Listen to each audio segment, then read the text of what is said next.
Very good morning to all of you. This is Nikita here from LearnX Nursing. LearnX Nursing के platform पे आप सभी का स्वागत है.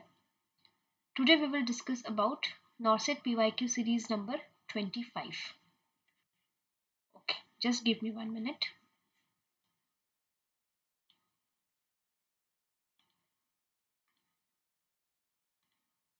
Okay, question number 1.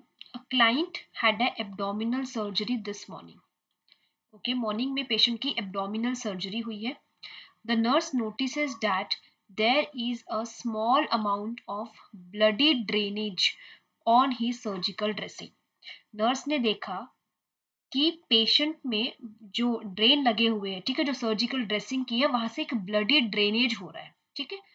The nurse would document this as what type of drainage. Nurse क्या document करेगी ऐसे टाइप ऑफ ड्रेनेज को? सीरो सैंग्विनस, प्यूरुलेंट, सैंग्विनस और दी कैटेहरल. सी, कैटेहरल ड्रेनेज क्या होता है? सबसे पहले हम कैटेहरल ड्रेनेज के बारे में बात करेंगे. It never seen at surgical site. Never seen eight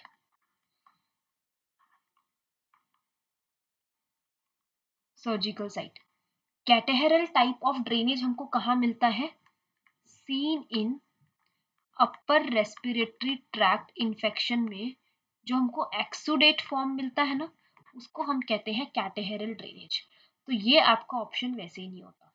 ठीक है. अब बात करेंगे हम, अगर किसी पेशेंट की सर्जरी होती है तो किस तरीके से ड्रेनेज होते हैं. ठीक है. Whenever we give surgical incision, ठीक है, तो हमको कुछ टाइप ऑफ ड्रेनेज मिलते, टोटल 3. नंबर 1 हमको मिलता है सैंग्विनस. सैंग्विनस कैसा ड्रेनेज होता है? इट इज ब्लडी डिस्चार्ज या फिर ब्लडी ड्रेनेज. ठीक है. दूसरा होता है sero सैंग्विनस.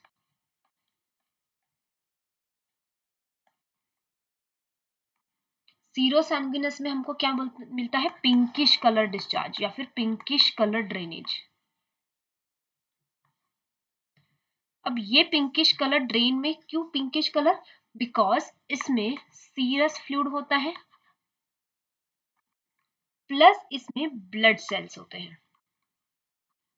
That's why it is of pinkish colour. Then number 3 हमको मिलता है सीरस, जो होता है स्ट्रॉ कलर का. ठीक है. एंड ये हमको सीक्वेंस वाइज मिलता है. सबसे पहले मिलेगा सैंग्विनस ड्रेनेज, फिर धीरे धीरे हमको sero sanguineous and lastly we will get the serous drainage. इस तरीके से जो है हमको ड्रेन के कैटेगराइजेशन मिलते हैं. ठीक है. अब क्वेश्चन में क्या पूछा गया था?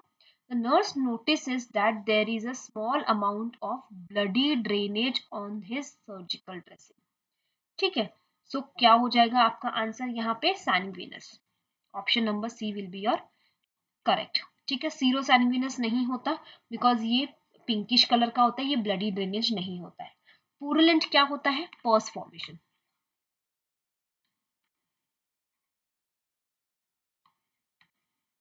येलो कलर दैट इज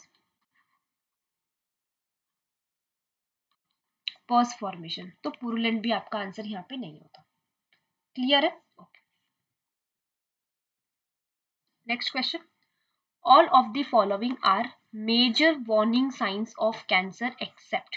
जो आपको 4 ऑप्शंस दिए गए हैं वो मेजर वार्निंग साइंस है कैंसर के. एक्सेप्ट. ठीक है. चेंज इन बॉवल और bladder habit, a sore that heals completely, unusual bleeding और the discharge, lump in the breast और the elsewhere. C, warning signs of cancer के लिए ना हम कॉशन पढ़ते हैं. वार्निंग साइंस ऑफ कैंसर, इसमें आता है कॉशन. सबने पढ़ा होगा ये. Yes. C stands for change in bowel and bladder habit. Change in bowel and bladder habit. A stands for a sore that does not heal. a sore that, एक सोर जो कि हील नहीं होता है, ठीक है। Unusual bleeding, T for tumour या फिर जिसको हम कहते हैं एनी काइंड ऑफ लंप, ठीक है। I for indigestion, O stands for obvious change in wart or mole, अगर कोई वॉट और मोल है तो वहां चेंजेस दिखेंगे in wart or mole. N stands for nagging cough and hoarseness, जो हमको स्पेशली लैरिंजियल कैंसर में दिखता है, नेगिंग कफ एंड होर्सनेस, ठीक है। सो अब ऑप्शंस में हमको क्या दिया गया था, चेंजेस इन बॉवेल और ब्लैडर हैबिट, यस ये तो होता है, तो ये हमारा आंसर तो नहीं होता। अ sore that heals completely, no, क्या होता था, ए stands for a sore that does not heal completely, तो ये आपका करेक्ट आंसर बन जाएगा।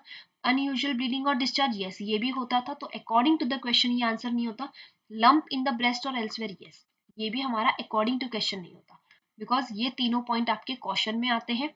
बट अ सोर that heals completely is not a warning signs of cancer. Clear? Okay. Next question. Which of the following is most important tumor marker to diagnose the carcinoma of ovary? आपको diagnose करना है ovarian cancer, तो उसके लिए most important tumour marker कौन सा होता है? Cancer number 153, cancer number CA 125, CA 19/9 and CA 724। सी इसका करेक्ट आंसर होता है CA 125, ठीक है। CA 125 is the most important tumour marker to diagnose the carcinoma of ovary, बाकी के जो दो ऑप्शन है वो इसके नहीं होते। Clear? Okay, next question. Increase steroid level in the adult is known as, adult patient है और उसमें स्टीरॉइड लेवल इंक्रीज हो रहा है तो उसको क्या कहोगे? Cushing disease, Cushing syndrome, Addison's disease या फिर both A and B? C Addison's disease में जो हमारे स्टेरॉइड लेवल्स मतलब क्या होता है, mineralocorticoid, glucocorticoid and the sex hormone, ये क्या होते हैं, डिक्रीज होते हैं, decreases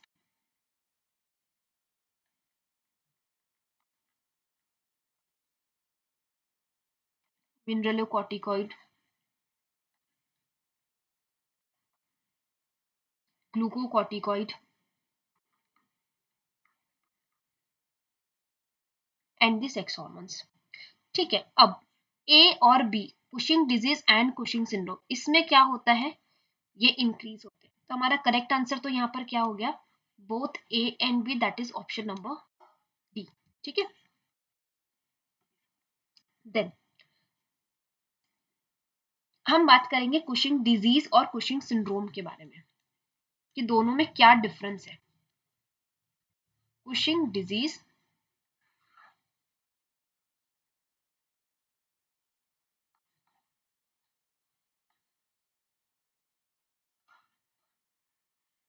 and Cushing syndrome, Cushing disease में क्या होता है, endogenous corticoid steroid level increases, ठीक है, endogenous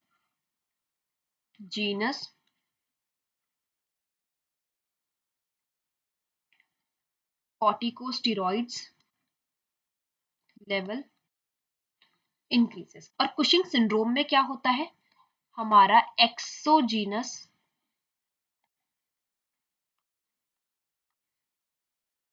corticosteroid level increases. It means एक पेशेंट जो कि बाहर से कॉर्टिकोस्टेरॉइड ले रहा है, पेशेंट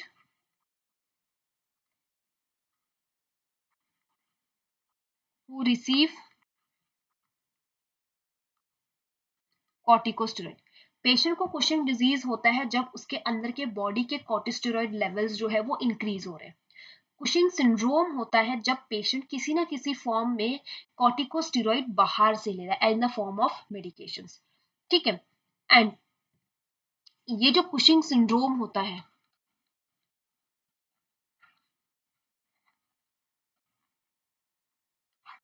कुशिंग सिंड्रोम, ठीक है, it is the iatrogenic cause, ठीक है, iatrogenic cause of increase corticosteroid. ये क्वेश्चन भी पूछा जाता है। क्लियर है?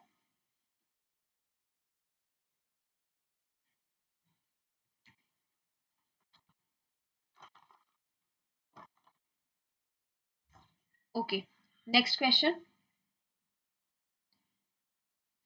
In caring for a child following accidental ingestion of acetaminophen, which laboratory value should nurse monitor most closely for the changes in the child's health status? एक nurse है जो एक चाइल्ड का केयर कर रही है एंड उसने एक्सीडेंटली एसेटामिनोफेन की जो गोलियां है वो खा ली है, ठीक है। अब नर्स जब ऐसे कौन से पैरामीटर के लिए नर्स जो है वो बहुत ही कॉशियसली मॉनिटर करेगी कि ये वाला जो चेंज है that is because of acetaminophen overdose, ठीक है।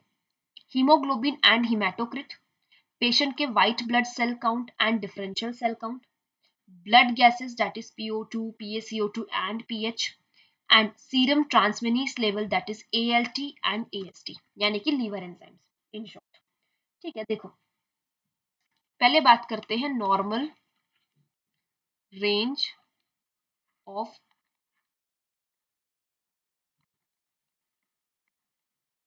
एसिटामिनोफेन कितना होता है, इट इज 10 to 20 माइक्रोग्राम पर ml, ठीक है। अब टॉक्सिसिटी कब बोलते हैं एसिटामिनोफेन की, when it is more than 50 microgram पर ml, ठीक है। अब हिपैटोटॉक्सिसिटी कब कहते हैं, because of acetaminophen, when it is more than 200 microgram पर ml। अब हमको देखो ये तो नहीं पता क्वेश्चन में कि कितना एसिटामिनोफेन खाया, बस इतना पता है कि एक्सीडेंटली एसिटामिनोफेन जो है वो खा लिया। तो हम कौन से वैल्यूज को जो है वो बहुत ही कंसर्न तरीके से चेक करेंगे, दैट इज हिपैटिक एंजाइम्स, ठीक है, यानी कि serum transaminase level ALT and AST जो है वो आप चेक करेंगे, ठीक है। ये जो लेबोरेटरी वैल्यू है ये नर्स बहुत ही cautiously and specifically closely monitor करेगी, बिकॉज कि कहीं जो चाइल्ड है उसके हेल्थ स्टेटस में कोई चेंज तो नहीं आया। क्वेश्चन क्या था, in care for a child following accidental injection of acetaminophen, which laboratory value should nurse monitor most closely for changes in child health status, that is liver enzymes, ठीक है। no hemoglobin hematocrit, no WBCs, no blood gases, ठीक है। अब जब acetaminophen की toxicity हो जाती है तो क्या एंटीडोट देते हैं, write down, antidote of acetaminophen is N-acetylcysteine, N-acetylcysteine, ठीक है। ये एक स्टार मार्क क्वेश्चन है। देन अब जब हम LFT करेंगे और ALT AST देखेंगे, ठीक है, तो नॉर्मल रेफरेंस क्या होता है, ALT कितना होता है, इट इज 10 to 40 माइक्रो पर लीटर, एंड AST हमारा कितना होता है, दैट इज 10 to 30 माइक्रो पर लीटर, कभी कभी पूछ लेते हैं ये भी। Clear? Next question, pulsus paradoxus is seen in all of the following condition except, सबसे पहली बात, what is pulsus paradoxus, क्या होता है pulsus paradoxus, जो सिस्टोलिक बीपी है ना वो डिक्रीज हो जाता है more than 10 mm of Hg with the inspiration, ठीक है। क्या होता है pulsus paradoxus में, systolic BP is more than 10 mm of Hg with inspiration, ठीक है। सो ये पल्सेस पैराडॉक्सेस हमको कौन से कंडीशंस में देखने के लिए मिलता है? COPD, tension pneumothorax, hypertrophic cardiomyopathy या फिर कार्डियक टेम्पोनेट। इसके लिए हमें पढ़ना पड़ेगा कि पल्सेस पैराडॉक्सेस कौन से कंडीशंस में दिखता है। Pulses paradoxes is seen in number 1, ये हमको मिलता है मैसिव पल्मोनरी एम्बोलिज्म। मैसिव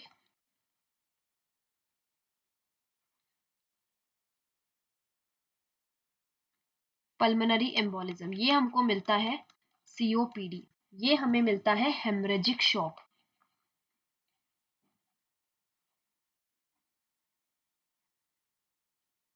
ये हमें देखने के लिए मिलता है टेंशन न्यूमोथोरेक्स।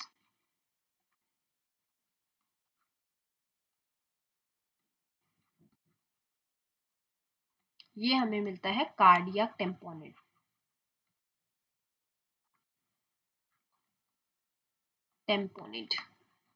ठीक है, so this are the 5 conditions जहां हमको पल्सेस पैराडॉक्सेस यानी कि सिस्टोलिक बीपी मोर देन और equal to 10 mm of Hg होता है विद द इंस्पिरेशन।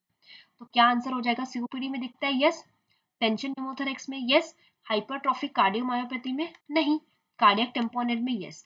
तो आपका एक्सेप्ट के हिसाब से आंसर क्या हो जाएगा? That is hypertrophic cardiomyopathy is the condition जहां आपको पल्सेस पैराडॉक्सेस नहीं मिलता है।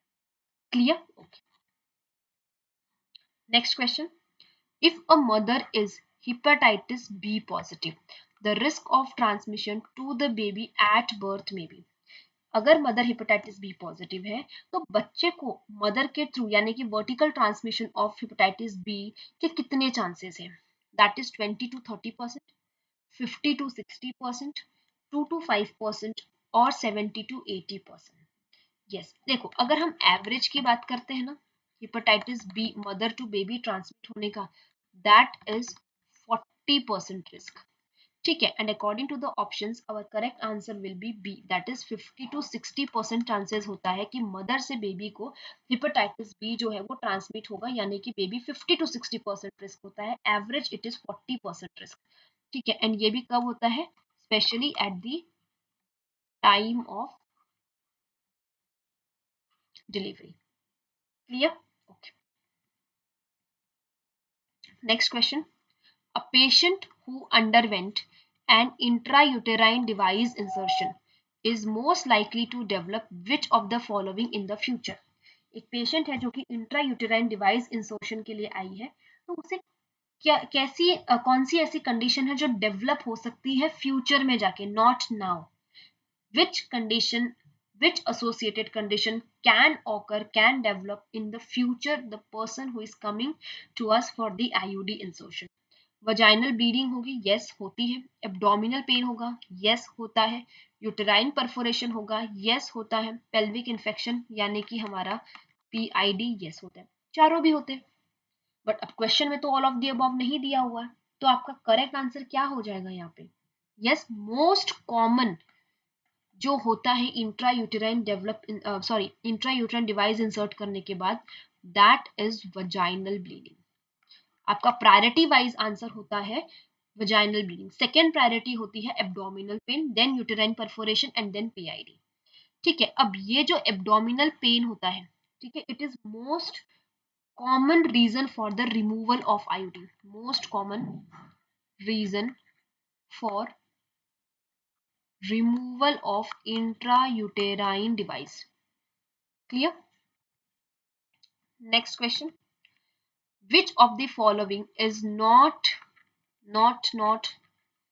a sign of placental separation in stage 3 of parturition, यानी कि placental separation, sorry, placental separation in stage 3 of parturition यानी कि delivery of the pregnant woman।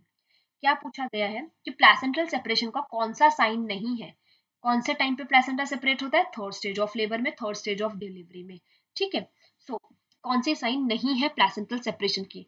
That is Schroeder sign, shortening of cord, suprapubic culch या फिर Kustner sign. It's not suprapubic culch, it is suprapubic bulge. ठीक है, ठीक है, एक एक करके बात करते हैं। पहले डायग्राम से समझ लेते हैं। ये आपका यूट्रस है, ये आपका प्लेसेंटा है, ये आपकी कॉर्ड है। ठीक है, अब देखो सबसे पहले क्या दिया हुआ, स्क्रियोडनर साइन के बारे में बात करेंगे। जब ये प्लेसेंटा, ठीक है, व्हेन प्लेसेंटा ऑफ 500 ग्राम का होता है, जब ये सेपरेट होता है ना इस वॉल ऑफ यूट्रस से, तो हमारे जो ये यूट्रस की वॉल है ना ये इस तरीके से राइज अप होती है। जब ये प्लेसेंटा, इतना भारी प्लेसेंटा आधा किलो का जब नीचे आता है, तब ये जो फंडस है, ठीक है, दिस फंडस ऑफ यूट्रस जो है वो राइज अप होता है। इसको हम कहते हैं Schroeder sign. Yes, it is the sign of placental separation. जब भी कोई भारी चीज किसी लेयर से सेपरेट होती है ना, तो वो पर्टिकुलर लेयर ना एकदम से टिप्पा खा के ऊपर जाती है। ठीक है, that is called as Schroeder sign. ठीक है, अब सेकेंड क्या होता है, शॉर्टनिंग ऑफ कॉर्ड। देखो जब ये प्लेसेंटा धीरे धीरे करके नीचे आएगा, तो कॉर्ड की लेंथ शॉर्ट हो जाएगी कि लेंथ बढ़ जाएगी, दैट इज बढ़ जाएगी, which is called as lengthening of cord. ठीक है, सो नंबर वन तो क्या होता है, स्क्रियोडनर साइन। एक एक करके लिखेंगे हम।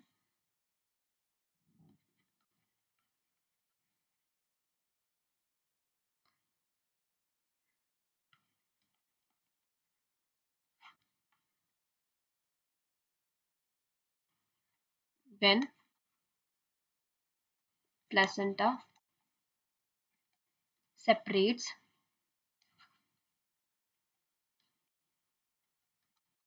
fundus will rise up। ठीक है, सेकेंड क्या बताया, shortening of cord. Shortening of cord नहीं होता, कभी भी लेंथनिंग ऑफ कॉर्ड होता है, यानी कि लेंथ इंक्रीजेस बिकॉज प्लेसेंटा क्या है, नीचे आ जाता है। ठीक है,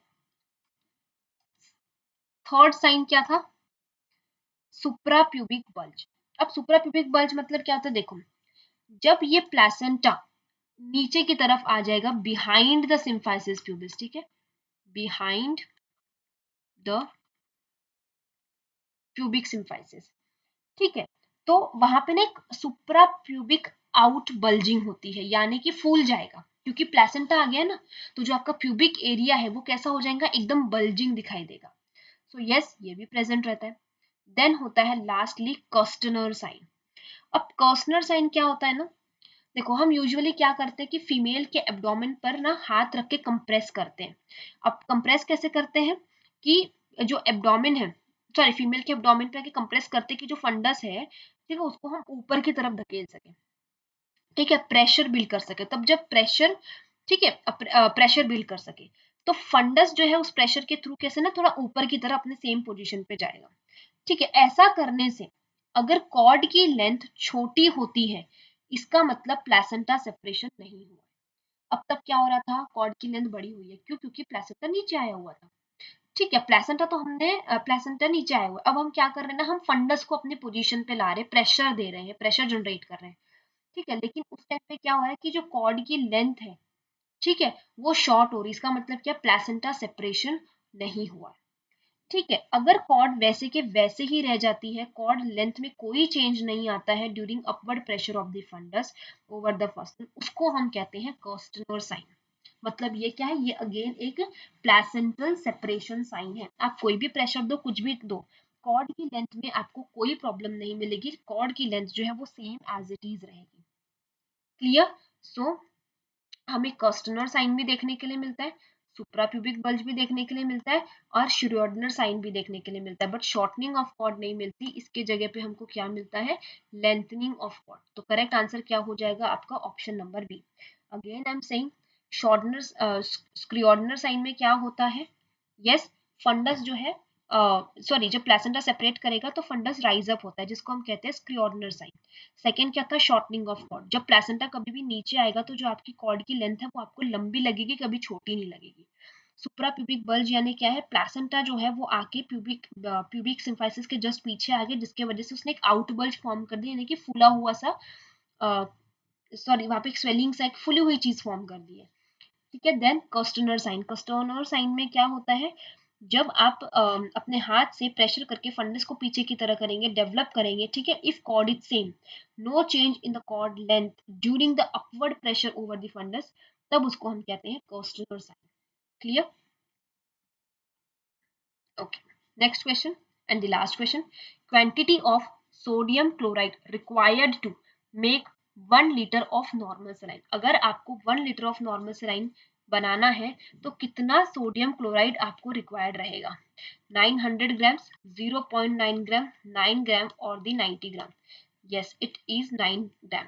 Why 9 gram? क्योंकि आपसे ये पूछा है कि कितना सोडियम क्लोराइड लगेगा 1 लीटर नॉर्मल सलाइन बनाने में. एग्जाम्पल ले लो, ये हो गया आपका 9 ग्राम NaCl, ये हो गया आपका पर लीटर, ये हो गया हमारा परसेंटेज. ठीक है, देन अब क्या हो गया 900 डिवाइडेड बाय आपका 1000. ठीक है, सब कटने के बाद कितना बच गया? 0.9 ग्राम इन 1 लीटर. होता है ये ऐसा? 0.9 ग्राम हमेशा 1 लीटर में प्रेजेंट होता है NaCl. सो कितना सोडियम लगता है आपको, कितना सोडियम क्लोराइड लगता है 1 लीटर नॉर्मल सलाइन बनाने के लिए? It is 9 gram. Clear? Okay. So thank you everybody. I hope this video will be helpful for all of you for all the upcoming exams. Thank you so much.